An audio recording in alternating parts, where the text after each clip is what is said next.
계속해서 저희들이 민수기에 나오는 말씀을 보고 있습니다. 이스라엘 백성들은 지금 모압 평지에 진영을 틀고 있습니다. 그리고 이제 요단강을 건너서 약속의 땅 가나안으로 들어갈 준비를 합니다. 이 31장은 가나안 정복에 앞서서 미디안 족속에 대한 철저한 응징을 서술하고 있습니다.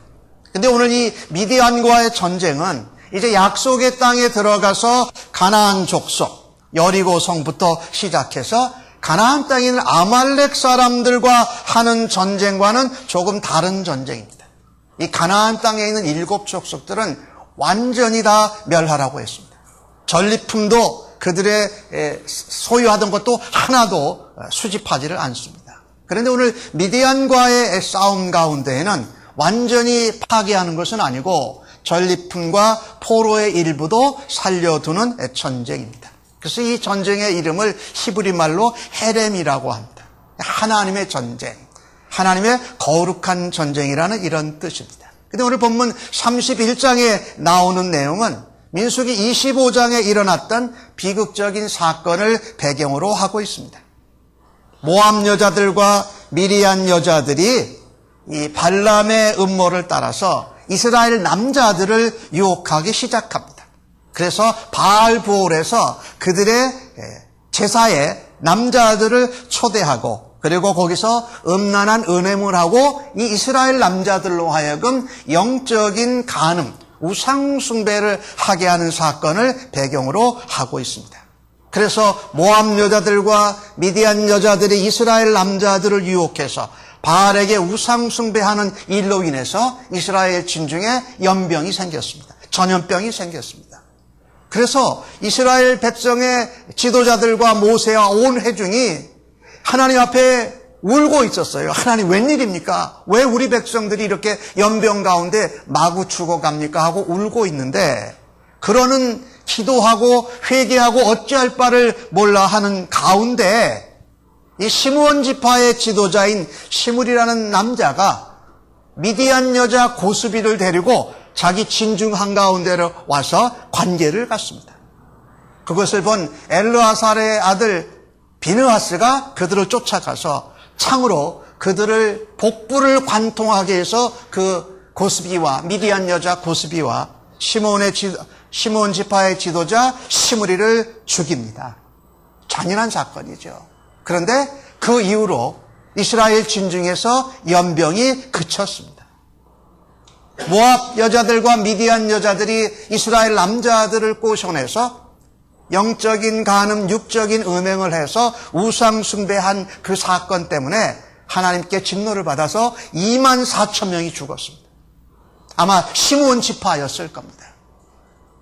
그러니까 이게 백성이 그렇게 된 순간에 비느하스라는 사람으로 인해서 시므온 지파의 부정함이 정결함을 받고 이스라엘 회중이 거룩해진 사건입니다. 하나님 이걸 기억하신 겁니다. 미디안 족속들이 발람의 유혹과 음모에 빠져가지고 남자들을 집에 초대하고 성적인 관계를 갖고 결국에는 우상숭배하는 이 사건, 하나님께서 가만히 두실 수 있는 사건이 아니었습니다. 그래서 모세에게 그 미디안 족속을 완전히 멸하도록 명령하십니다. 여러분, 미디안이 누구냐면요, 사실은 그 아브라함의 3번째 부인인 그두라, 거기에 4번째 아들이 미디안입니다. 그리고 사실 모세의 장인인 이드로도 미디안 겐 족속 사람입니다. 그러니까 굉장히 가까운 족속들이에요. 그런데 이 가깝게 관계를 갖고 있는 사람들이 오히려 이스라엘 백성들에게 이 우상숭배와 영적인 간음에 빠지도록 유혹해 냈다라는 것입니다. 하나님께서 이것을 그냥 내버려 두지 않으시고 하나님이 거룩한 전쟁을 하십니다. 그것을 바로 모세에게 명한 것입니다. 그래서 각 지파에서 1000명씩 12,000명을 뽑아서 미디안을 공격하게 됩니다. 원래 미디안을 공격하려고 했던 것은 아니거든요. 그런데 미디안이 하나님 앞에 거룩을 무너뜨리는 일을 시작을 한 것을 하나님이 용서하지 않으십니다. 이것은 하나님이 명하신 전쟁이었습니다. 그 하나님이 명하신 전쟁을 이스라엘 종족이 감당해야 했던 것입니다. 이스라엘 백성은 하나도 죽지 않고 크게 승리를 얻었습니다. 그래서 사로잡은 많은 포로들과 전리품들, 짐승들을 가지고 돌아옵니다. 그런데 하나님이 명령하신 이 본문 가운데 나오는 전쟁, 히브리 말로 헤렘이라는 전쟁은 단순히 싸워서 군인들을 무찌르거나 영토를 차지하는 전쟁이 아니라 하나님을 못 믿게 하는 것, 하나님의 백성들을 우상숭배에 빠지게 하는 것, 하나님의 백성들로 영적인 음행을 하는 것에 대한 하나님의 싸움이라는 겁니다. 하나님이 그대로 명령하셨어요. 하나님의 전쟁이기에 거룩한 전쟁이었고, 그 하나님의 거룩한 전쟁은, 헤렘은 하나님의 명령대로 해야 되는 전쟁이었습니다. 중요한 것이 바로 이겁니다. 하나님의 거룩한 전쟁은 하나님의 명령대로 해야 되는 전쟁이다.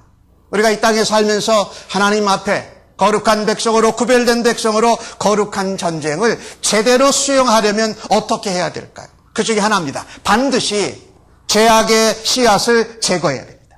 반드시 죄악의 씨앗은 제거해야만 합니다. 오늘 주신 말씀 13절과 16절에 나오는 말씀을 보니까 모세와 제사장들이, 온 회중들이 환영하러 갔다가 모세가 보고선 천부장과 백부장에게 노하면서 말합니다. 너희가 이 여자들을 다 살려가지고 데리고 왔느냐라고 하면서 꾸지람을 합니다. 모세는 승전에서 돌아온 이스라엘 12,000명의 군사들, 천부장과 백부장을 책망하는데 이유가 바로 그럽니다. 전쟁의 포로로 미디안 여자들을 다 살려서 데려왔기 때문입니다. 평상시에는 재판관이요, 또 전쟁 시에는 지휘관이 이스라엘 천부장과 백부장들은 이 전쟁의 목적을 새까맣게 잊어버렸습니다. 전쟁의 목적은 하나님이 멸하라고 명하신 대로 그대로 해야 되는데 미디안 여자들과 포로들을 다 살려서 돌아온 것입니다. 전쟁의 목적은 이거였습니다. 이스라엘로 범죄하게 하고 영적인 간음, 우상숭배와 음란을 하게 한 그 씨앗과 뿌리를 제거하는 것이 하나님의 거룩한 전쟁이었습니다. 하나님이 미디안을 치라고 하신 이유는 이스라엘 백성을 영적으로 육적으로 타락하게 한 원인을 제공한 사람이 바로 미디안 족속, 모압 족속들 거슬러 올라가면 발람에게 있다라는 것입니다. 미디안 여자들은 진중 한가운데로 와서 이스라엘 백성들을 유혹해서 관계도 갖고 우상숭배에 빠지게 했습니다. 죄악의 도구로 쓰임받았던 미디안 여성을 징계하는 것이 바로 미디안 족속을 멸하라는 하나님의 명령이었습니다. 그런데 이스라엘 백성의 지휘관들은 그 사실을 놓쳐버렸습니다. 왜 놓쳐버리고 잊어버렸을까요? 전쟁에 이겼기 때문에 그랬습니다. 한 사람도 이스라엘 백성은 다치지 않고 미디안 군대를 전멸시켰고 많은 포로와 많은 전리품들을 가지고 오는 얻은 것에 너무 기쁜 나머지 하나님이 명령하신 그 죄악의 씨앗, 죄악의 뿌리를 제거하지 않고 그대로 데려왔던 것입니다. 남자와 관계를 가졌고 또 그들의 아이들을 살려 돌아가져 온 겁니다. 하나님이 제거하라 하셨습니다. 남자를 알지 못하는 여자는 데리고 올 수 있었지만 남자와 이미 관계를 갖고 자식을 낳은 여자들은 죽이라고 했는데 그들을 포로로 버젓이 데리고 온 것입니다. 단순히 미디안을 이기고 그 땅을 차지한 것이 그들이 전쟁의 목적이라고 생각한 것입니다. 그래서 여인들과 아이들을 그대로 포로로 데리고 왔습니다. 하나님은 남자를 아는 여자는 모두 죽이라. 그 아이들도 죽이라고 한 것입니다. 이것을 우리 지금 현대적인 감각으로 본다면 현대는 인권을 너무나 소중히 여깁니다. 그래서 현대인의 기준과 상식으로 보면 지나치게 하나님이 잔인하신 것입니다.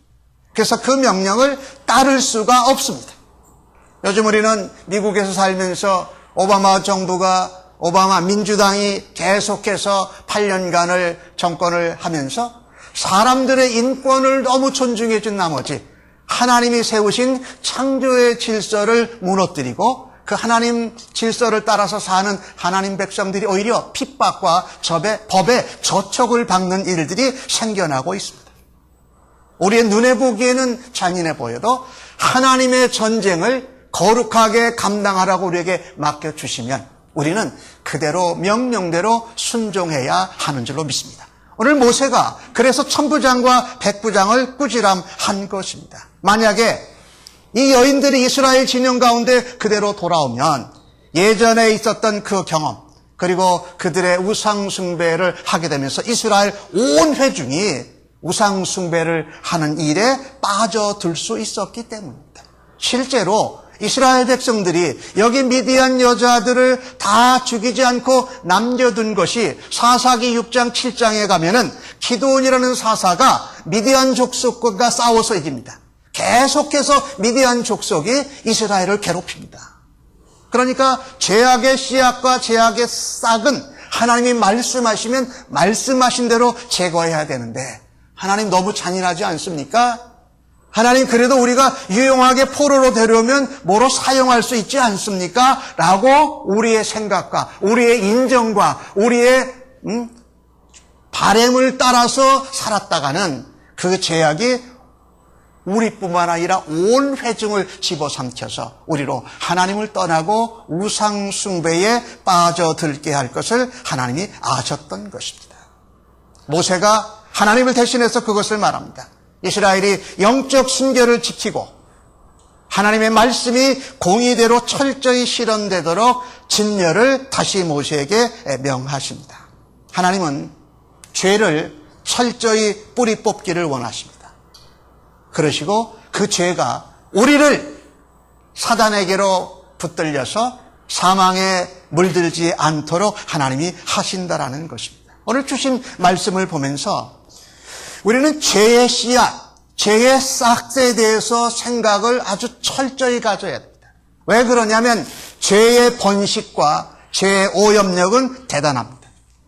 그래서 우리에게 고통과 아픔뿐만이 아니라 우리를 영적인 사망에까지 이르게 한다라는 것입니다. 성경은 말하지 않습니까? 죄의 싹은 사망이다라는 겁니다. 죄의 싹을, 죄를 그냥 내버려 두면 죄의 씨앗을 우리 안에 남겨두고 있으면 언젠가 무섭게 번식할 것입니다. 여러분, 죄의 특징 중에 하나는요, 번식력이 대단하다는 겁니다. 그리고 오염이 얼마나 빨리 확산되는지 모릅니다. 죄는 제대로 가만히 있지 않습니다. 자라납니다. 그리고 퍼져가고 번져갑니다. 그래서 결국은 온 나를, 온 회중을 오염시키고 결국은 사망에 이르게 한다라는 것입니다. 만일 교회 공동체에 죄가 누구를 통해서든지 어떤 루트를 통해서든지 들어오게 되면 그것은 한 사람의 죄로 그치지 않습니다. 그 죄는 다른 사람들에게 오염되고 다른 사람들에게 확산되어서 반드시 둥지를 틀고 둥지가 확산되어져서 온 교회와 지체들을 오염시키고 결국은 사망을 초래할 수 있다는 것입니다. 그래서 우리가 신앙생활하면서 누군가가 내가 교회나 교회 지도자나 교회 어떤 성도나 어떤 사역자에게 불평과 원망을 하는 것이 굉장히 위험합니다. 왜냐하면 그 불평과 원망은 한 사람에게 머물러 있지 않는다라는 겁니다. 그 불평과 원망을 들어줄 사람을 찾게 되고 그 들어줄 사람을 듣게 되면 그 불평과 원망에 동조하게 되고 그리고 결국은 그것이 확산되어져서 온 교회의 지체들이 아픔과 고통 가운데 어려움을 당하는 일을 겪게 된다는 것입니다. 바로 그때 우리에게 불평과 원망과 죄의 싹과 죄의 씨앗이 자라날 때에 우리는 기도로 그 죄의 씨앗과 죄의 싹을 잘라내어야만 합니다. 내게 주신 약속의 말씀, 언약의 말씀을 따라서 그 죄의 씨앗과 싹을 말씀으로 거룩하게 해내어야 할 것입니다. 죄의 싹을 제거하고 죄의 씨앗을 제거해서 말씀의 씨앗으로 대치함으로 하나님 우리에게 맡겨주신 하나님의 거룩한 전쟁을 구별되게 감당할 수 있는 성도님들 되시기를 예수님의 이름으로 간절히 축복합니다. 그래서 씨 뿌리는 비유 가운데 보면 말씀을 뿌리는데 길가밭에 뿌려진 거는 와서 씨앗을 먹어버리잖아요. 사단은 우리 가운데 하나님의 말씀의 씨앗과 말씀의 싹이 자라는 것보다 우리에게 죄악의 씨앗과 죄악의 싹이 자라나기를 원하고 있다는 것을 우리는 주지하면서 그 원만과 불편, 죄의 싹과 죄의 씨앗이 우리에게 솟아날 때 처음부터 제거해 내므로 하나님 앞에 거룩한 삶을 살아갈 수 있기를 예수님의 이름으로 간절히 축복합니다. 오늘 주신 말씀을 보면서 죄의 싹과 씨앗을 제거해야 되는데 왜 그것을 못하느냐? 우리들이 왜 자꾸 그것을 못하느냐? 왜 그러냐면요, 우리가 신앙생활하고 우리의 삶을 살아가는데 본질을 자꾸 놓쳐서 그렇습니다. 오늘 천부장과 백부장들이 전쟁에 이겼어요. 한 사람도 죽지 않고 피해가 없었어요. 많은 전리품과 많은 포로들을 가지고 온 겁니다. 그러니까 우리가 얻은 것이 많고 우리가 대단한 일을 한 것 때문에 하나님이 명령하신 것을 그만 잊어버린 겁니다. 본질을 잊어버린 겁니다. 이스라엘 백성들로 죄에 물들게 하는 그것 때문에 하나님이 미디안을 치라고 멸절하라고 했는데 그것을 그만 놓쳐버린 것이지요. 우리가 인생을 살면서 신앙인으로 살면서 우리가 삶을 너무 바쁘게 살아가다 보면 우리 하나님이 우리에게 주신 본질과 하나님이 주신 목적을 잃어버리고 살 때가 많습니다. 어떤 분들은 사업체를 혹은 어떤 가게를 어떤 일을 운영하는데 하나님 내가 열심히 해서 좀 많이 벌면 좀 시간도 좀 여유롭게 되면 그때 하나님 앞에 이 많은 것으로 봉사하고 하나님 앞에 시간이 여유가 될 때에 더 하나님 앞에 많은 시간으로 충성하겠습니다 라고 할 때가 많습니다. 근데 그것은 본질을 놓쳐버린 겁니다. 우리가 힘들고 어려웠고 작을 때부터 하나님 앞에 본질을 붙들고 사는 삶을 살아야 제 씨앗과 제 씨앗이 싹을 내지 못한다라는 것입니다. 그렇게 시작하다 보면 나중에 무슨 일이 될까요? 정말 돈을 많이 벌게 되고 내가 시간의 여유가 많게 되면은 그 돈에 붙잡혀서 돈에 이끌려가지고 계속 더 바쁘게 살고 시간이 나면 하나님 앞에 더욱더 충성하고 헌신하기보다는 나를 즐기는 일을 더 많이 하는 일을 보게 된다는 거죠. 본질을 놓쳐버린다는 것입니다. 또 이런 경우들이 있습니다. 요즘 선교지에서 발생하는 일인데 선교지를 나갔는데 선교 후원하는 사람들이나 선교 후원교회가 많지 않으니까 선교 사역을 하는데 재정이 필요하잖아요. 돈이 필요하잖아요. 그러니까 선교지에 가서 식당을 개업하는 선교사님들이 있습니다. 또 요즘 커피숍도 많이 오픈합니다. 카페도 많이 하고 커피도 제조하고 이런 일을 합니다. 그런데 돈이 좀 부족해서 식당을 오픈하고 카페를 오픈하고 했는데 하다 보니까 카페가 너무 잘 돼요. 또 식당이 너무 잘 돼요. 그러다 보니까 선교 사역을 하는 영혼 건지고 복음 전하는 건 이제 거의 없어지고 거기서 그냥 카페와 식당만 열심히 하는 일이 일어나는데 그것을 괜찮다고 좋아하고 있는 겁니다. 무엇을 놓쳐버린 겁니까? 본질을 놓쳐버린 겁니다. 우리가 거룩한 전쟁을 감당하기를 원하는 성도는 이 죄의 씨앗과 죄의 싹을 제거하면서 본질을 놓치지 말아야 할 것입니다. 여러분과 저는 어떻게 살아가고 있습니까? 이 세상 한가운데에서 하나님이 말씀하신 거룩한 전쟁을 하나님 명령과 인도하심을 따라서 살아가고 있는가? 아니면 나도 자주자주 본질을 잊어버리고 죄의 씨앗과 죄의 싹을 그냥 내버려 두고 있지는 않은가? 근데 여러분 잊지 마십시다. 승리보다도 형통보다도 부유함보다도 더 중요한 것은 바로 거룩 구별됩니다.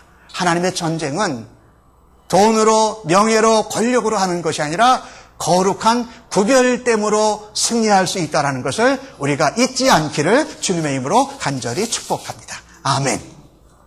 두 번째로 이 하나님의 거룩한 전쟁을 수행하려면 우리는 어떻게 해야 될까요? 반드시 정결함을 회복하고 유지해야 됩니다. 우리의 정결함을 잃어버리고 정결함이 더럽혀졌을 때 반드시 그 정결함을 회복하고 유지해야 합니다. 오늘 주신 말씀 19절과 20절에 나오는 말씀을 보니까 전쟁에서 승리한 이스라엘 백성들이 진영 안으로 들어올 수가 없습니다. 전쟁에 승리했는데도 진 밖에서 7일 동안 머물러 있어야 했습니다. 전쟁을 치르렸기 때문에 거기 중에는 사람을 죽인 사람도 있고 또 죽은 사람들을 옮겨야 돼서 시체를 만져야 되는 사람도 있고 자기도 모르게 전쟁의 그 복잡한 상황 가운데에서 자기도 모르게 정결함이 오염된 사람들이라는 것입니다. 그래서 오늘 주신 말씀에 보니까 포도도 깨끗하게 하고 군인들을 깨끗하게 하고 의복도 가죽도 모든 것을 다 깨끗하게 하고 진중에 두라라. 그래서 7일 동안 진 밖에 있으라고 말합니다.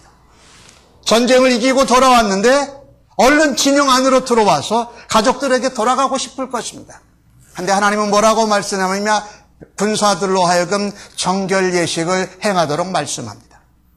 사람을 죽인 자나 시체를 만진 자나 이 사람들은 모두 다 부정하다. 즉 죄로 인한 사망 부정하다라는 겁니다. 그래서 적들과 싸우고 죽음을 만지고 접촉한 사람들도 하나님의 입장에서는 부정한 것이고 불결한 것이었습니다. 자기 자신을 다시금 정결 의식을 통해서 회복하지 아니하고 진영 안으로 들어올 수 없었습니다. 사람들뿐만 아니라 옷, 무기, 각종 장비들 다 그랬던 것입니다. 여러분 잊지 마십시오. 무엇이든지 죽음과 관련된 것은 부정합니다. 이게 성경의 진리입니다. 죄의 싹슨 사망이게 우리에게 사망으로 또 사망케 하는 일들과 관련된 일을 하는 것은 모두 다가 부정하다. 사실은 죄가 이 땅에 들어오면서 사망이 우리의 삶에 들어왔습니다. 사망 때문에 우리의 삶이 얼마나 파괴를 당하고 얼마나 사망을 필두로 해서 사단 마귀가 우리를 두렵게 우리를 유혹하는지 모릅니다. 예수님이 이 땅에 오신 이유가 무엇입니까? 죄로 인하여 사망이 들어오고 부패됐고 썩은 이것을 하나님께서 다시 정결케 하시고 우리에게 생명을 주시기 위해서 이 땅에 오시지 않으셨습니까? 사망의 도구로 사망과 접촉된 것은 모두 다 정결하게 회복되어져야 한다라는 말입니다. 오늘 주신 말씀을 보니까 그것을 불로 태우고 거기 불에 견딜 것은 불을 통과하고 그 다음에 다시 정결케 하는 물로 씻었습니다. 이 굉장히 중요한 말씀인데요. 오늘 이스라엘 백성 군사들처럼 우리도 거룩한 주의 백성으로 세상 한가운데에서 세상을 제자 삼는 선교사적 사역자로 살아갑니다. 그런데 그렇게 살아가는 동안에 우리도 모르게 부정하고 더러운 것에 노출된다는 겁니다. 내가 누구에게 예수 그리스도의 사랑을 전하고 복음을 나누다가 잘 안 받아지면 마음에서 분노가 일으키기도 하고 내가 직장 생활하고 손님을 만나는데 내가 무례하게 대접을 받으면 욕이 나오고 입으로 안 나오더라도 마음속으로도 나오고 이런 것들이 세상 가운데에서 거룩하게 구별되게 살려고 하는데 우리도 모르게 더러워지고 오염되고 사망에 죄에 접촉되는 경우들이 너무나 많거든요. 우리는 그것을 날마다 정결함을 받아야 됩니다. 날마다 정결함을 계속 유지해야 합니다. 우리가 신앙생활을 하는 것 한번 돌아보십시다. 우리가 오늘 예배하고 일주간의 삶을 살아갑니다. 세상 한가운데서 살다 보면 우리도 원치 않지만 더러운 것들이 악한 것들이 덕지덕지 우리들의 마음과 영혼에 붙어 있어요. 그렇죠?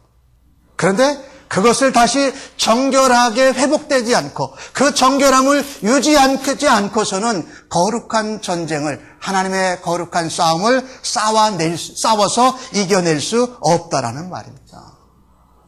그래서 이 정결함을 유지하고 회복하고 유지하기 위해서는 어떻게 해야 할까요? 오늘 본문 주신 말씀 가운데 보니까 셋째 날 그리고 일곱째 날에 불로 태우고 씻으라는 겁니다. 사단은요, 여러 가지 경로를 통해서 우리를 부정하게 만들고자 애를 씁니다. 세상의 때, 세상에 또 피 묻은 물건, 여기 피 묻은 물건은 예수 그리스도의 피는 좋은 것이지만 남에게 피를 흘리게 해서 내가 무슨 이득과 어떤 소득을 얻는다면 그것은 악한 것이거든요. 세상의 문화, 세상의 원리와 방법, 사상들을 성도들의 생각에, 삶에 교묘하게 집어넣습니다. 그리고 우리들을 오염시키고 우리들을 정결을 유지하지 못해 타락하게 만든다라는 것입니다. 조심해야 됩니다.